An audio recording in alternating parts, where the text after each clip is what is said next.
All indications are that Joe Biden will become America's 46th president after what still is a nail-biting race. President Donald Trump, however, is expected to launch an aggressive legal campaign to order a recount of votes in some states. The election has polarized American society in one of the hardest fought elections in many years, and a massive turnout of the electorate has given each candidate an unprecedented number of votes. Now, a Biden administration is likely to be hamstrung by the Senate retaining its Republican majority. Let's get you some analysis now with our guests here in studio. Joining me is Oliver Dickson, who is a political commentator, and joining us via our video line is John Matisonn. He's author and columnist. And let's begin with you, John. Thank you to both our guests for joining us. Where do we begin? I mean, what is the date today? It's the 6th of November here in South Africa, still the 5th of November in some states. Did you think by now we would have a result already? Well, look, we had enough drama from the president beforehand to know that it could be a long road, and it still could be, because there are these legal actions. And of course, you know, the Senate results may depend on two runoff elections in January the 5th for the 2 Senate seats in Georgia. So it's not over by any means. I mean, it doesn't look, just all sort of predictions are saying the Democrats are not going to be able to flip the Senate. What does that mean for a Joe Biden presidency? Well, look, I think there are a lot of very disappointed people in America, because what this showed is that the two sides dug in, as you said in your introduction.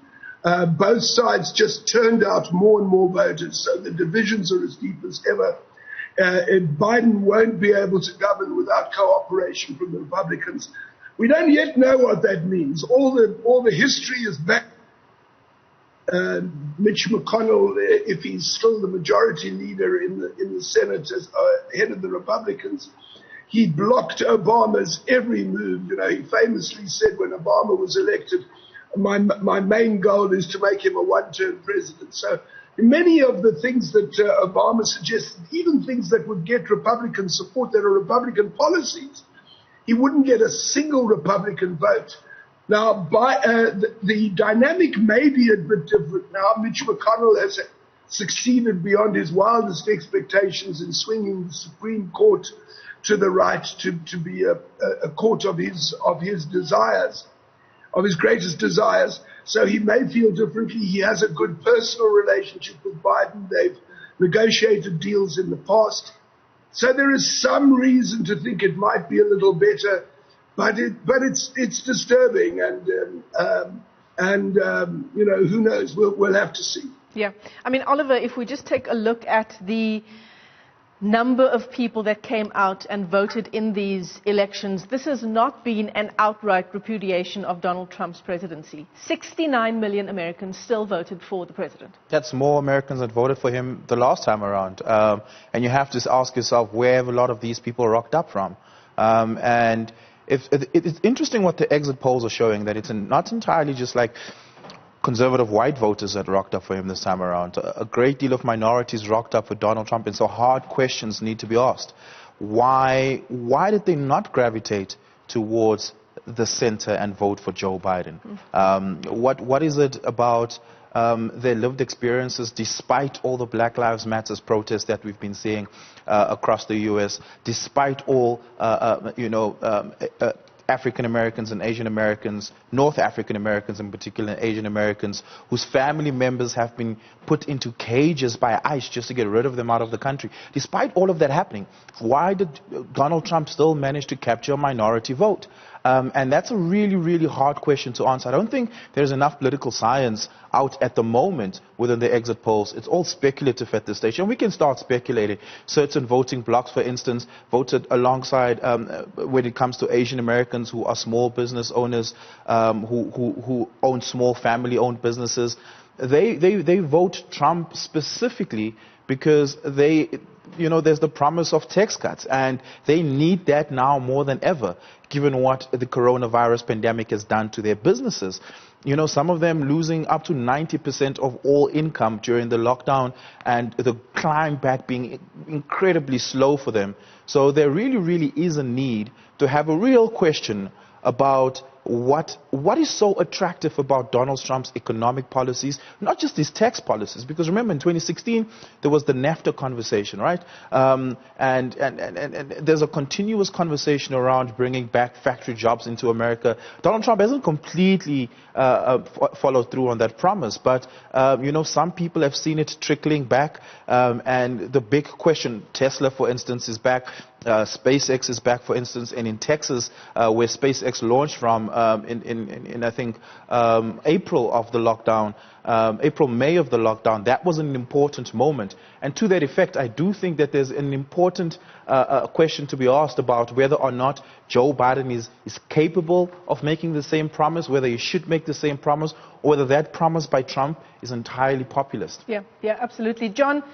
I mean, one thing that you have to agree with about what President Trump had to say in his press briefing just a few hours ago, of course, he's talking about the ongoing counting of illegal votes in the states where he is falling behind. But what he also talked about was the polling going into these elections and just how wrong the polls were. And he's right. Yes, I mean, there's no doubt the polls have misled us again, and they promised us they'd corrected for the errors of the last time. But I do want to come back on what Oliver said, because I think it's so important. Ever since Trump was elected, my big fear, which I've expressed in numerous forms, is that the Democrats and Republicans wouldn't learn the real lessons of the underlying causes that brought Trump to power. Trump in many respects, didn't create these problems. He surfed that wave, and the wave was the underlying victims of globalization, of the free trade agreements, as Oliver alluded to. These things had a really damaging effect on a whole slew of the population, of working class people, whites and diverse groups. And those people, you can actually see parts of America where mortality rates are falling. People are dying younger. There's an opioid crisis. There are obesity. There are really serious problems in these communities. And I think, frankly, both political parties, the Democrats and the Republicans, failed to address the underlying needs of their communities. And that really created a space. And Trump is an opportunist. He makes a speech. When Trump started, he didn't think that the idea of building a wall was a good idea, and he didn't see the point of getting conservative judges. He's expressed both those things. But he tested these messages out on his audiences, and they loved it, and he just pulled that in and used it and just rode those waves. Yeah. So I really hope that the Democratic Party really starts to understand the underlying causes and addresses them in a very serious way. I mean, Oliver, you and I were discussing the issues around, new numbers in voter turnout in the U.S., new record numbers in voter turnout. Thank you, Patty Jenner.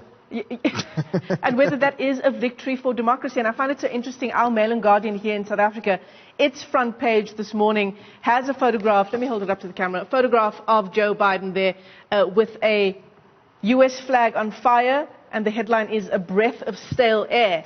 And we've heard that, we've spoken to voters in the US, and we've heard them reiterate that same sentiment. These were two candidates there to choose from, and they ultimately chose the less horrible candidate. Many people telling us here on Newsroom Africa.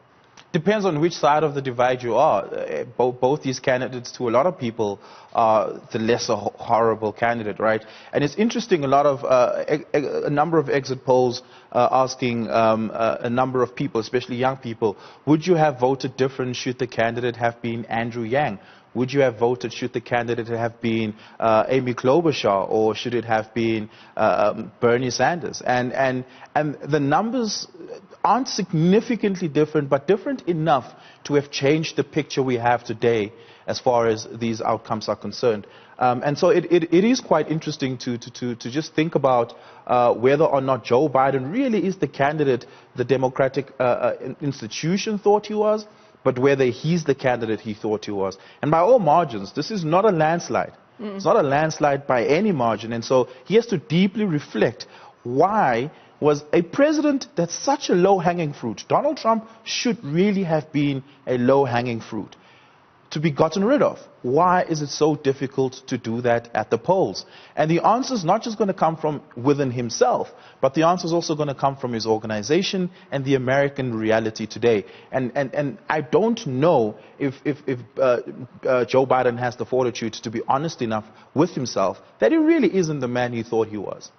John, what's your take on this issue? Two candidates, people choosing between the lesser of two horrible candidates, many people telling us on this show, and I mean what the voter numbers are telling us, 69 million votes for Trump, 73 million for Biden. This was not an election that turned into an outright rejection of Trump.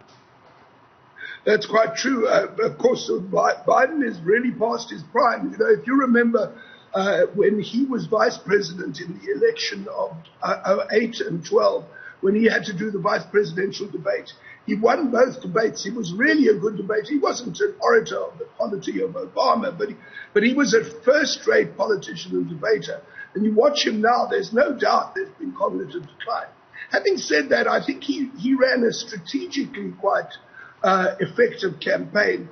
But I do want to make one more underlying point. I think that since the time of Ronald Reagan, there has been this idea, this anti-government trend in American politics. And I think it's something that we have to worry about in we can draw lessons from in South Africa too.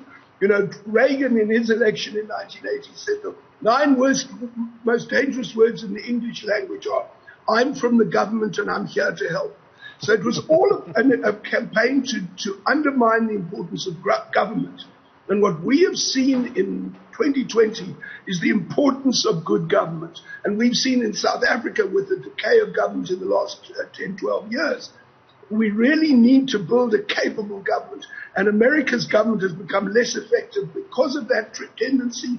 And of course, we have the same issue here. And I think that's another key reason why they have managed the COVID-19, possibly the worst country in the world. And that's astonishing for a country with all the skills and research and resources. Pharmaceutical companies. Absolutely. Oliver, just your final comment as we wait for those key swing states to still continue counting and give us their final numbers, final comments as we await the results. I don't think we will get final numbers anytime soon. The difference in Pennsylvania is 0.4% with about 6% according to AP that still needs to be counted. That's very, very tight in margins. There's possibly going to be a recount in Pennsylvania as per the Trump campaign. Georgia, same situation. Difference in Georgia is 1,700 votes. It doesn't get any more tighter than that. Of course, there's going to be a recount there as well. Nevada, crazy, 1.1% in difference with Joe Biden narrowly leading over there. Again, very contentious as well. Those 3 states, I think, are going to take a while to give us any concrete results. Recounts don't happen very quickly, as we've seen, and in some of these states, the regulations might be that recounts need to happen by hand and not by the machines that the counting machines that they've been using. North Carolina still also very tight. 11% of the vote still needs to be counted in North Carolina, but Donald Trump is still leading there by 1.2%.